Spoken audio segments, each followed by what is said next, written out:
Hello, my spoiler alert friends. Welcome back to another episode of Let's Talk About It. We got some daylight in this Joker. I normally like record these at night and it's dark and I like the light, man. I just like being in the light. I don't know what it is, but so I'm happy to do this right now. Last night it just didn't work out. So I'm posting it now, recording now to post. So I wanted to talk about Jujutsu Kaisen and MF Ghost, guys. That's really what I've been sticking in for a little bit. It's not that the other shows aren't good. It's just that these ones are. So MF Ghost is one that I'm just like excited to watch, and it's chill. It's super. It's not quiet. It's not loud. It's quiet, and it just has a smooth flow. And Jujutsu Kaisen is just like a fire show, so it's like I want to stay up to date with that. So that's why that's what's going on. Not that I'm not still trying to watch Sentenced to Be a Hero and Haiku and Arc Knights and all that stuff. Like I still want to watch it and still will. Oh, and I also keep forgetting about One Punch Man. But not that I'm not gonna watch those, just that that's not at the forefront of my mind. So and then I also want to continue in Hell's Paradise and start that Frieren, man. Like it just looks so good. So they're all on the docket to be watched. Don't worry, guys. You will get some episodes of those ones too. But for now, we're just gonna talk about MF Ghost and Jujutsu Kaisen. So the last episode of Jujutsu Kaisen, I'm gonna be real with you guys. This judge dude, like okay, I watched dubbed, so I haven't seen how Itadori fights this guy. But I will say that I enjoyed seeing the backstory to how he got his what is it, a Shikigami? Something like that? I don't know. Anyway, how he got his power.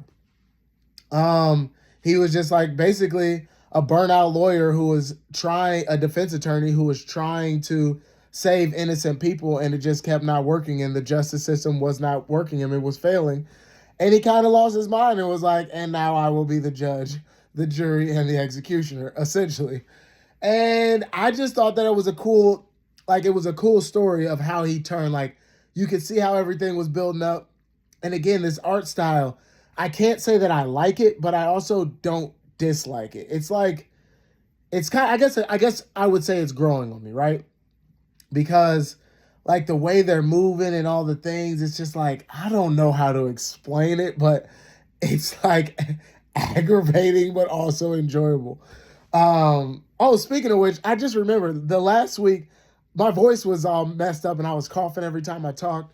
And I had to do that, like the AI recording to then, like, it was different than my normal style. And I'm just curious what you guys thought if you did watch it. If you haven't watched it, go back to last week, check that one out. But again, I digress. I'm gonna keep going. I like that. I like the backstory. I like how they brought him into it. Because again, I don't know that I've ever seen him. I think he's a new character, but they made it seem like everyone knew who he was, right? So curious to see how this fight goes, because Itadori has a way of, he's almost like Deku, how he has a way of turning people over to his side, and like Naruto, right? Except he's got a different style. Like, he's not like those two where it's like the super positive, super, gung-ho, motivating, like how they were, but he still has that same kind of, hey guys, come on over and let's do this together kind of thing. So I'm curious to see if he can turn him, because this guy wants this Cullen games to keep going, and basically because he's jaded by the justice system, and he's like, you know what, maybe this might be a good thing for people to start seeing how their actions how it plays out in the real world for them. So that's cool. So basically the episode ended with Itadori, and I wish I remember this dude's name, but I'll put a picture of him up and like kind of like a little infograph of him. So Itadori and this dude just started fighting, and that's where it ended. So next week will be a pretty good episode, I imagine. And then we got MF Ghost. He's got his car, it's souped up. They made the adjustments, the tweaks, and he likes the way it's riding. I'm excited to see him race because one of the dudes who he was, I guess he's a bottom seed because he was the first one to race in the like preliminary thing. Like they do like a preliminary race to get times, and then they do their actual race against everybody else. So it's like a solo thing just to see what time you get, and then like try to break the course record and stuff like that. And then you race against everybody as a collective. And so the first person to go is normally like the bottom seed. And he broke the record by 3 seconds, and nobody has matched it after him. So I'm curious to see how Kanata does this, because he's about to kill this race.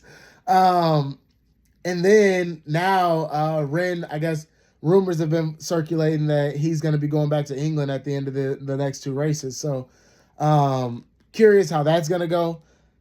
Do I think he will? I mean, I think he likes MF Ghost enough that he's willing to keep racing in it. But I also think, again, the whole reason he came was to find his dad.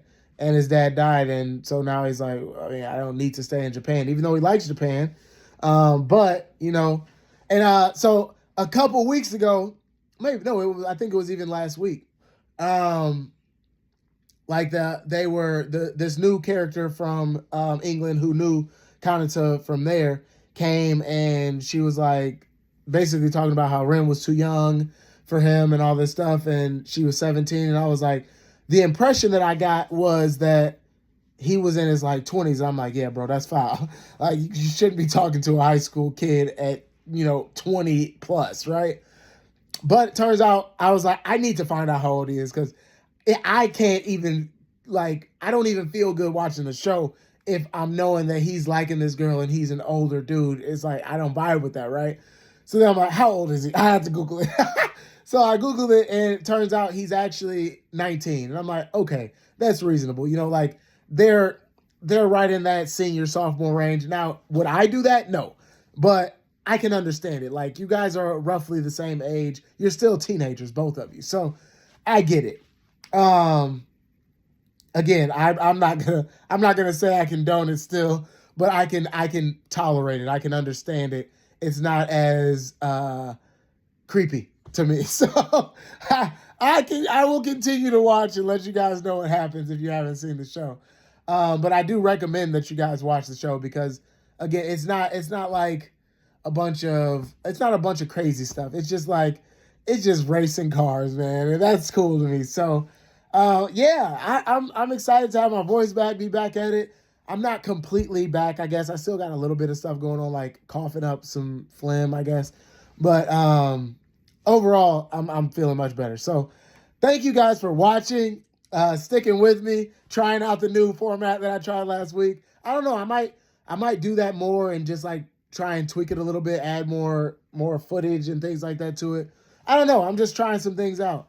I still love watching anime and talking about it, but I will admit, lately I've been feeling more like, I don't know, like I just wanna focus on Guy, and talk about him more and spend more of my time doing that. Not that I'm not gonna watch anime, because I still love watching anime, but I just feel like somewhat more of my energy should be spent going towards that. And so you guys might even get more in these Let's Talk About It, and we can bring it in anime too, because he's everywhere. You know what I mean? So again, thank you guys for watching. I will see you guys next time.